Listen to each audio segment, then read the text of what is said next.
everyone! So, isa naman pong very meaningful na tulang inyong maririnig. Ito ay pinamagatang martilyo. Bakit kaya ganito ang naisip kong pamagat? Yan po ang alamin mo, diba? Akala natin basic lang po ang isang salita, pero kaya ko yang gawa ng isang tula sa tulong po at habag ng ating Panginoong may kapal. Martilyo, simpleng gamit lang ito, kadalasan ay tanga ng mga karpentero. Mahalagang gamit rin ito sa loob ng tahanan dahil dito nabuo ang isang sambahayan. Ang aking ama ay isa ring karpentero. Noong siya'y malakas pa, ito ay kanya ring trabaho. Marami siyang kayang gawin bukod sa pagiging mangingisda at magsaka. Tinuruan din niya ako kung paano gumamit ng martilyo. Sa murang isipan ay nasanay na ako, lalo kapag may sirang gamit o upuan sa loob ng kwarto ko. Ako mismo ang nagpapanday at nag-aayos nito. Diba, ikaw ba marunong kang mag-ayos? Ako talaga, sabi ko, kailangan kong magtunan kahit mga gawain po ng isang lalaki, diba?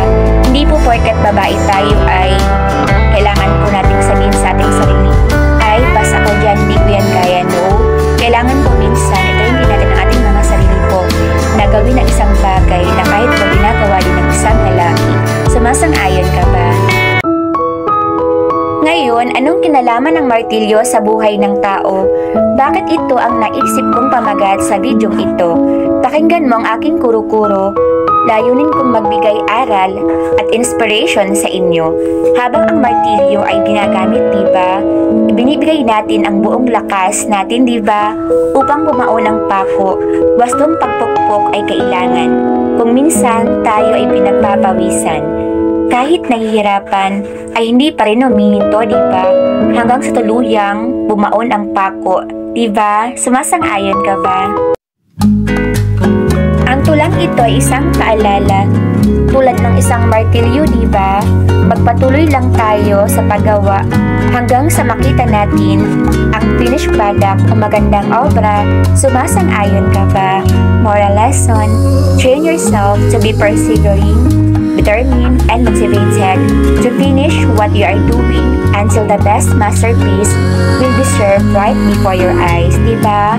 The way how we hold the hammer stands for the level of faith we have and strong character. The nail symbolizes triumph, obstacle, or barrier along life's road. So in short, just hold the hammer properly in order for us to see the best masterpiece, diba?